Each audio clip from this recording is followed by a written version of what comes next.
Hi, and welcome back to part number 2 of the Academy 1/35 scale Stuart.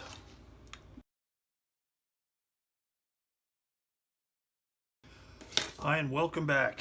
Today we're going to start working on this project.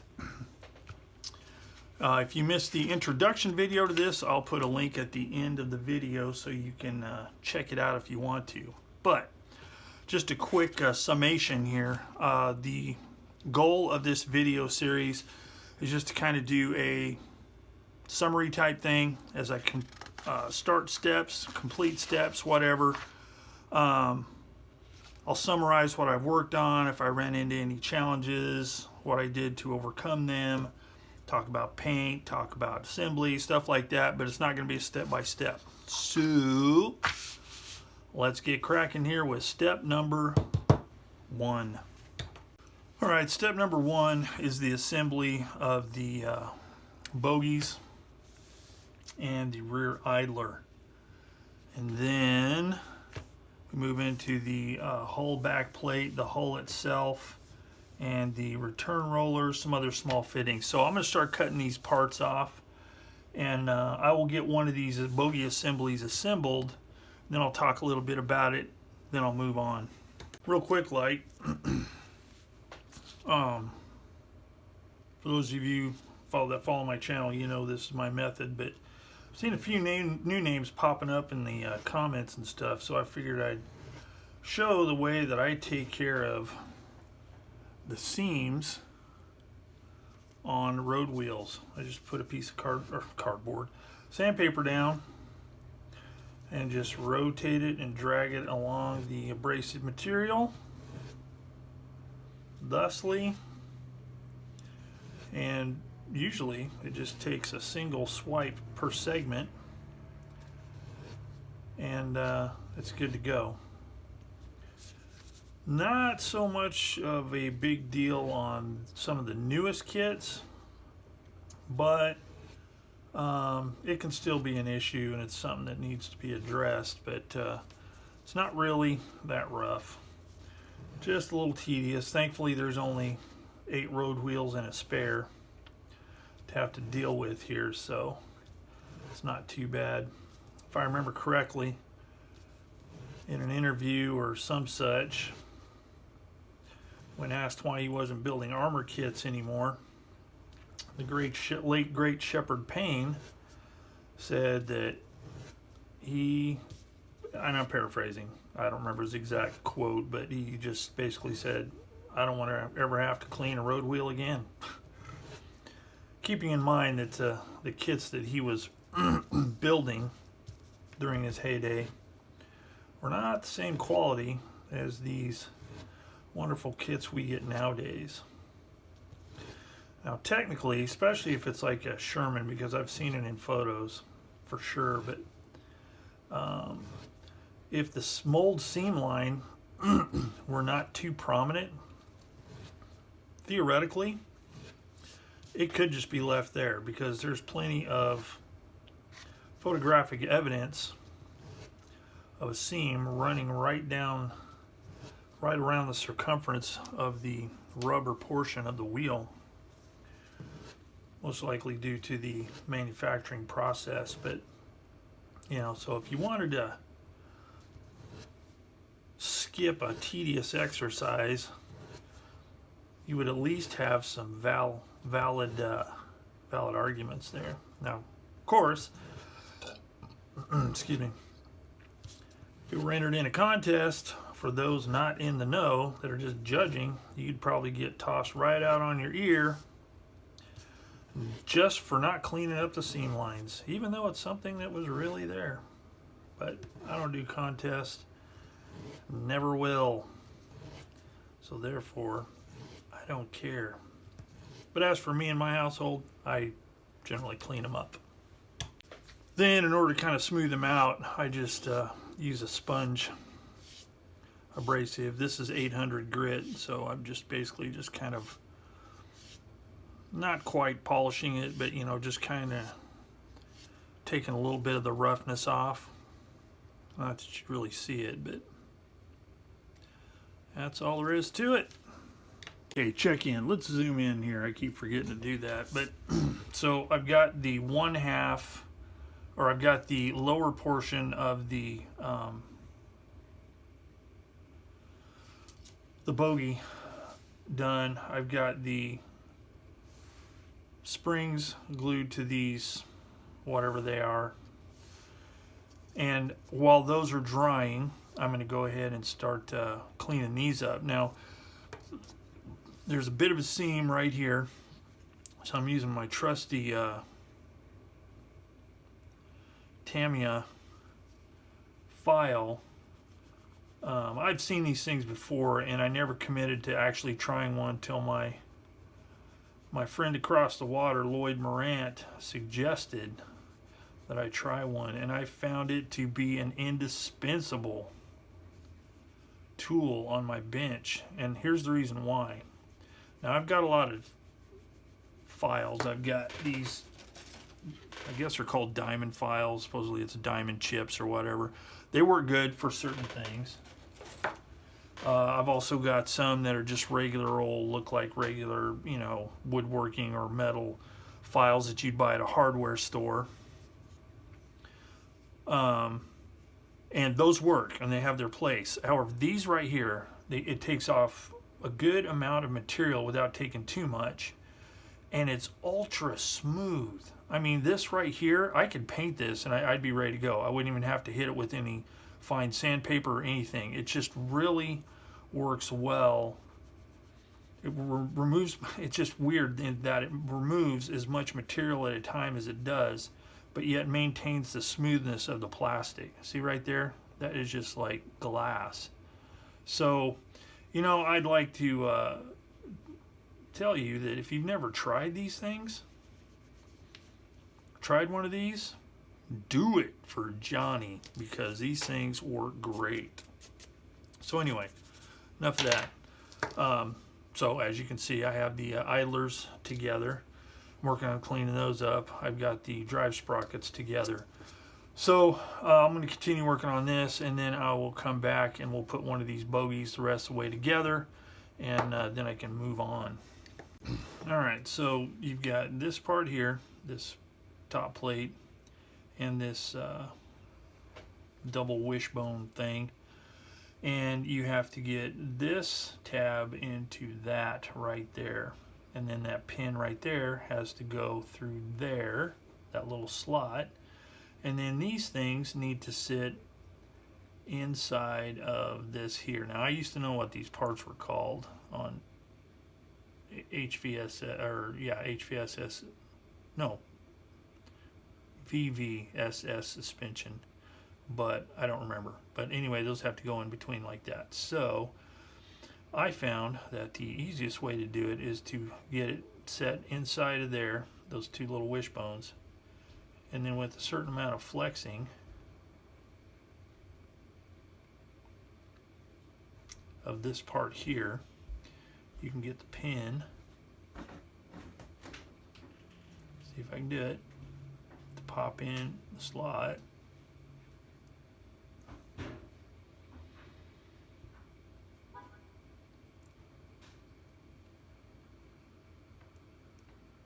And then engage the tab into that groove there, and voila, you're set. So you want to make sure these parts are well dried, cured, whatever you want to call it, before you attempt that, because if not, it'll split it apart. Now, I guess using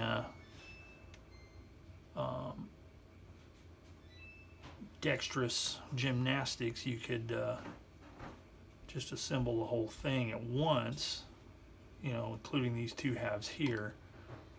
But that could be a challenge. So I chose to do it like this, and it seems to work. So there we go, and set it aside to dry. Okay, so let's talk about these here idlers. First of all, that one axle that was broken off for the return roller, I simply made a pin out of some appropriately sized gauge copper wire, drilled the axle hole out, so then all I have to do is just glue it in. I'll use gel super glue for that. But I'm ready to install these idlers. So I've determined there is a bit of a problem. So there's a couple things going on. As you can see, it's canted out towards the rear. And this part right here isn't sitting flush. So there's a couple things going on. This pin right here cannot go further into this hole here because, probably can't see it, but the floor plate is keeping the axle from going through. It's hollow here, oops, you know, in this upper portion of the hole, but down here on the bottom, the floor plate creates a stoppage. So it's almost like a key, well, like a half moon hole, but not, maybe a 3/4 moon hole. So that is not going through all the way.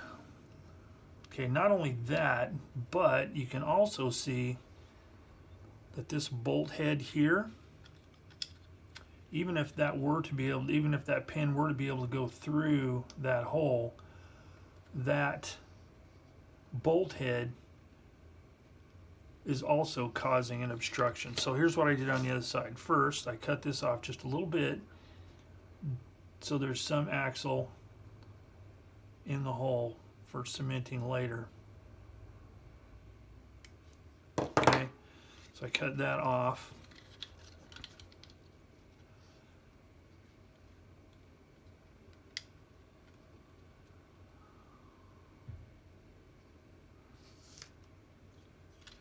Wrong side. Oh, I was doing it upside down. Sorry.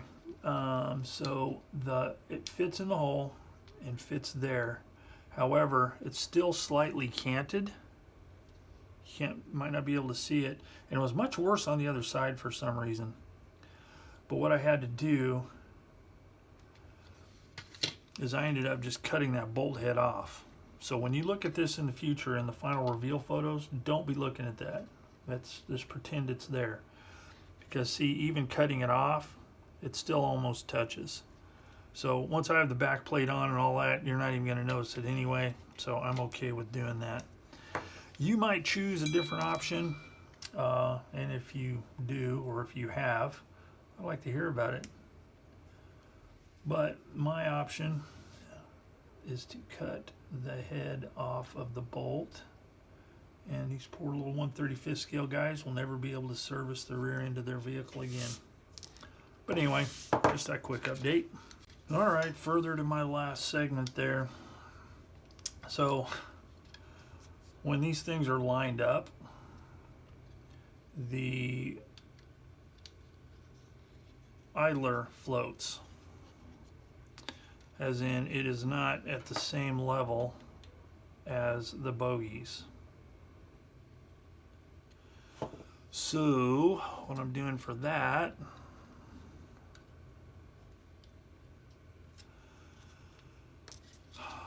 I've cut the pin completely off for that hole there. I notched this a little bit here and cut this at an angle here in order to give me some wiggle room.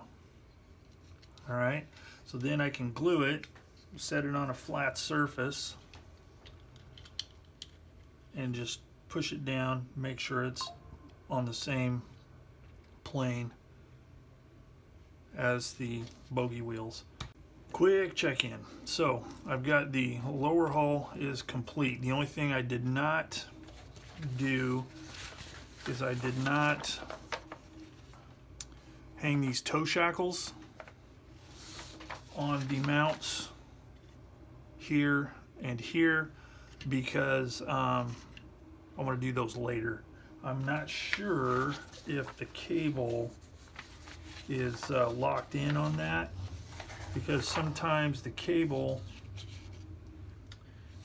you hook the eye of the cable into that toe shackle. So I'll kind of wait and do that later. That can be added at any time. But I've got all that done. The drive sprockets, they're a nice friction fit, so I'm just going to put them on here, but I'm not gluing them because I like to leave those loose for whenever I do the tracks in case I have to turn them, you know, to kind of get the tracks to line up properly. So yeah, that is the pretty much the load, and this I'll put in later whenever I paint the interior. Let's see. So I'm ready to move on to step 2, which is working on the interior. Okay, tip of the day.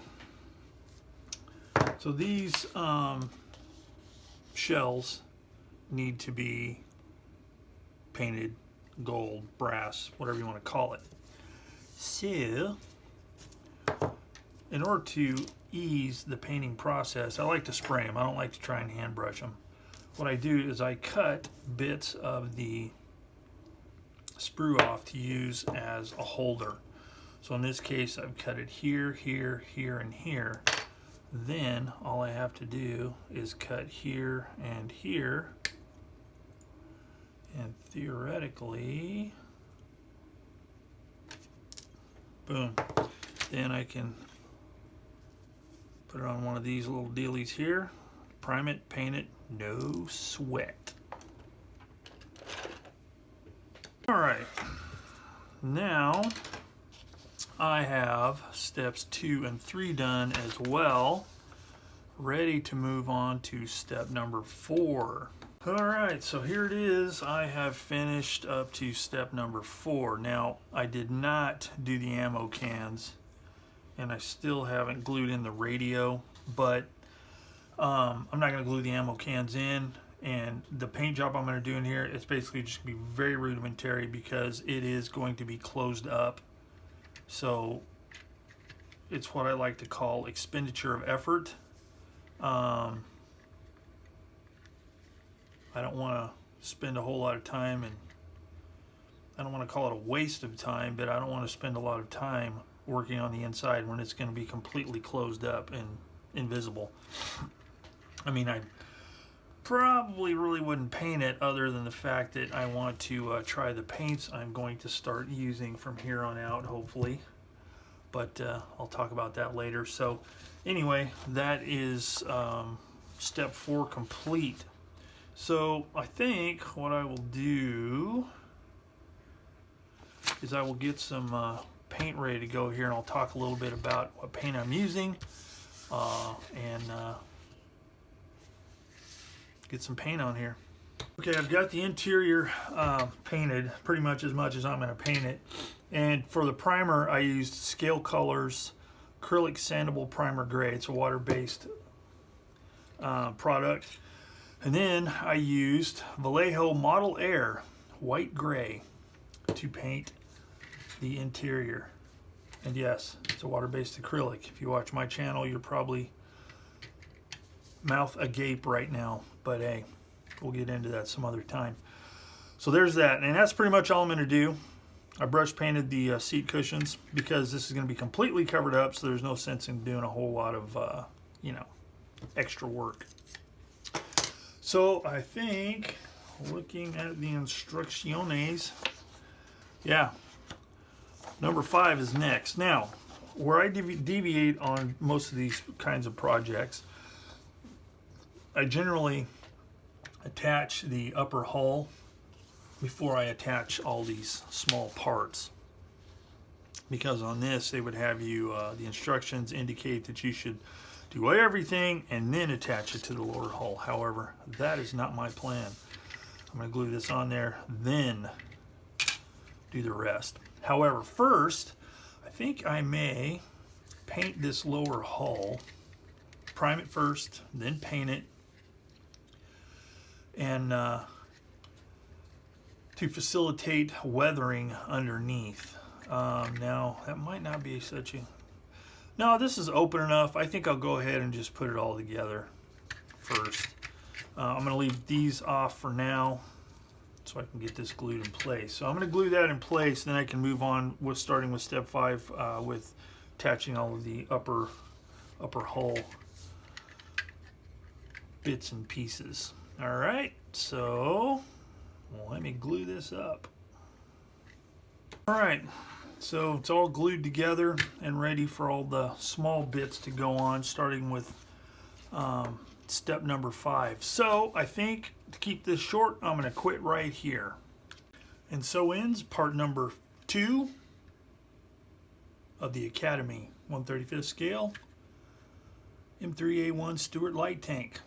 So if you like this video, hit the like button. If you want to keep up with the rest of this build, hit the subscribe button. Maybe check out some of my other videos. I'll have some links at the end. So that's it for now. Thanks for joining me here on Plastic Models by a Regular Dude, and I will see you all next time.